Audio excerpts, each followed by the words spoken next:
Hello friends, स्वागत है आप सभी का स्मार्ट क्लासेस में। तो हम लोग जैसा कि देख रहे थे, हम लोग चैप्टर नंबर 8 यानी ट्रिग्नोमेट्री, ठीक है। तो उसको हम लोग एक्सरसाइज 8.1 को सॉल्व कर रहे थे, जिसमें से एक लास्ट क्वेश्चन बचा हुआ था हमारा, ये क्वेश्चन नंबर 11, ठीक है। और इसमें हमें क्या दिखाना है, ये हमारा ट्रू है या फॉल्स है, ठीक है। तो हमारा एक्सरसाइज 8.1 कंप्लीट हो जाएगा। तो हम लोग क्वेश्चन क्या है, state whether the following are true और फॉल्स, जस्टिफाई योर आंसर, यानी ये हमें बताना है कि ये ट्रू है या फॉल्स है, ठीक है। तो देखते हैं सबसे पहला क्वेश्चन क्या लिखा है, the value of 10a is always less than 1। अब देखिए 10a का जो वैल्यू होता है, हम लोग जब टेबल पढ़ेंगे, ठीक है, कि साइन 0 का वैल्यू क्या होता है, साइन 30 डिग्री, कॉस 45 डिग्री, ठीक है, टेन 45 डिग्री क्या होता है, तब आपको ये अच्छे से समझ में आएगा। लेकिन फिलहाल अभी आप सुन लीजिएगा, क्योंकि ये पहले दे दिया है, तो इसको सॉल्व करेंगे। बाकी आप आगे जब एक्सरसाइज सॉल्व करेंगे तो ये आपको समझ में आ जाएगा, ठीक है। तो सबसे पहले हमें बताइए, आप लोग को तो पता नहीं, लेकिन 10 का जो वैल्यू होता है वो 0 होता है, ठीक है। फिर 10 45 डिग्री का जो वैल्यू होता है वो 1 होता है। 10 90 डिग्री इक्वल टू क्या होता है, इनफाइनाइट, ठीक है, यानी नॉट डिफाइंड। इसको नॉट डिफाइंड भी बोलते हैं, इनफाइनाइट बोलते हैं, ठीक है। तो यहाँ पे हम लोग देख रहे हैं कि 10 का वैल्यू 0 है, ठीक है, जो कि क्या है, ऑलवेज लेस देन 1, ठीक है, यानी 1 से छोटा है। लेकिन 10 45 इक्वल टू 1 है, तो ये इक्वल टू 1 है। तो क्या ये ऑलवेज लेस देन 1 हुआ? नहीं हुआ, क्योंकि यहाँ 1 के इक्वल आ गया। और ये इनफाइनाइट जो है सो 1 से बड़ा है। तो इसका मतलब ये है कि 10a का वैल्यू जो है सो ऑलवेज लेस देन 1 नहीं होता है। तो ये हमारा क्या हो गया, फॉल्स स्टेटमेंट। क्या हो गया, फॉल्स स्टेटमेंट। सेकेंड क्वेश्चन है, sec A equal to 12/5 for some values of angle A. क्या कुछ एंगल ए के लिए सेक ए में जो वैल्यू है वो क्या 12/5 होगा?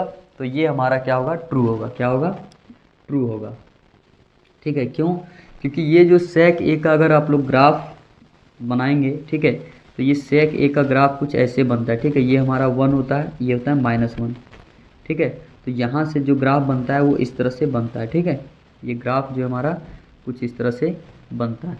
तो इसका मतलब ये है कि सेक ए का जो वैल्यू होता है वो 1 से बड़ा होता है, ठीक है। आगे आप लोग को समझ में आएगा। तो इसका मतलब ये हमारा क्या है, ट्रू।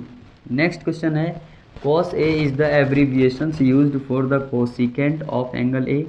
एंगल ए का जो एब्रीविएशन है, यानी कोसिकेंट का, क्या cos A है? तो ये हमारा क्या होगा, फॉल्स होगा। क्यों? क्योंकि आप लोग को ये पता होना चाहिए, एब्रीविएशन का मतलब है शॉर्ट फॉर्म, यानी कोसिकेंट को हम लोग क्या बोलते हैं, ठीक है। तो जैसे हम लोग साइन लिखते हैं ना, तो साइन किसका एब्रीविएशन होता है, साइन का, SINE, ठीक है। कॉस किसका एब्रीविएशन होता है, कोसाइन का, ठीक है। टेन किसका एब्रीविएशन होता है, टेंजेंट का। और कॉट किसका एब्रीविएशन होता है, को टेंजेंट का। उसके बाद फिर सेक जो होता है वो सीकेंट का होता है। और कोसेक क्या होता है, कोसिकेंट का, ठीक है। तो इसका मतलब ये है कि कॉस का जो कॉस किसका एब्रीविएशन होगा, कोसाइन का। लेकिन यहाँ बोल रहा है कि कॉस ए जो है सो कोसिकेंट, जबकि ये किसका एब्रीविएशन होता है, कोसेक का, ठीक है। तो ये भी हमारा क्या होगा, फॉल्स हो जाएगा, ठीक है। नेक्स्ट है, cot A is the product of cot and A. क्या कॉट ए जो लिखा हुआ है ये प्रोडक्ट है कॉट इंटू ए का? तो ये नहीं, ठीक है। ये पूरा एक फंक्शन होता है, ठीक है, और ये कॉट ए ही लिखते हैं। ऐसा नहीं कि कॉट इंटू ए लिख दिए। ये एंगल और ये दोनों क्या है, एक फंक्शन है, ठीक है। तो ये भी हमारा क्या होगा, फॉल्स, यानी ये इसका प्रोडक्ट नहीं होता है। अगला है, sine theta equal to 4/3 for some angle theta. क्या साइन थीटा का जो वैल्यू है क्या 4/3 पॉसिबल है? तो ये पॉसिबल नहीं है। आप लोग को ये पता होना चाहिए कि साइन का जो वैल्यू होता है वो 1 से इक्वल, 1 के इक्वल या 1 से छोटा, या -1 के इक्वल और -1 से बड़ा होगा, न कि इसके बाहर। 1 से बड़ा नहीं होना चाहिए। 1 पॉइंट अगर 1 पूछ दे कि साइन का वैल्यू होता है तो नहीं होता है, ठीक है। लेकिन यहाँ जो 4/3 है वो 1.333 ये चलता जाएगा, ठीक है। तो ये 1 से वैल्यू क्या है, बड़ा है। अगर 1 से वैल्यू बड़ा है तो ये हमारा क्या होगा, फॉल्स। 1 से कभी भी बड़ा नहीं होगा साइन का वैल्यू, और 1 से छोटा भी कभी वैल्यू नहीं होगा, ठीक है। जब हम लोग साइन 0 का, sine 30 degree, sine 45, sine 60, sine 90 निकालेंगे, तब हमें वहाँ पता चलेगा कि इसका वैल्यू क्या होता है, 1 से बड़ा हो नहीं सकता है, ठीक है।